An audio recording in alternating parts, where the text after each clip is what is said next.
আগে ভাগে যে মেয়েটাকে বিয়ে করবেন বলে দিবেন যে আমি কিন্তু তেড়া যুবক, আমি কিন্তু ওই মাহফিলে ওয়াদা করে আসছি, আমি 2 নম্বর কামাই করব না। ডাল ভাত খেয়ে থাকা লাগতে পারে, অনেক সময় ডালও থাকবে না, এমনও হতে পারে লবণ ভাত খেয়ে থাকা লাগতে পারে, মরিচ ভাত খেয়ে থাকা লাগতে পারে।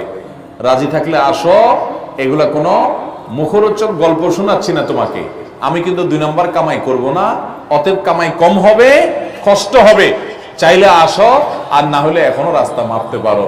আমাকে আইসা শাড়ি চুড়ির ডিমান্ড দিবা, অন্যান্য চোরদের বউ, ডাকাতদের বউ, দুর্নীতিবাজদের বউ, তারপর রিলিফ চোরদের বউ, হারামখোরদের বউ, তাদের মতো দেখে দেখে কম্পিটিশন করতে পারবা না।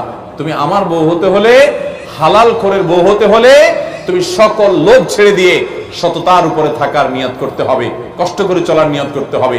তবে যারা কষ্ট করে চলার নিয়ত করে, আল্লাহ তাআলা এদেরকে সবচেয়ে সুখে রাখেন, শুধু আখিরাতে না দুনিয়াতেও।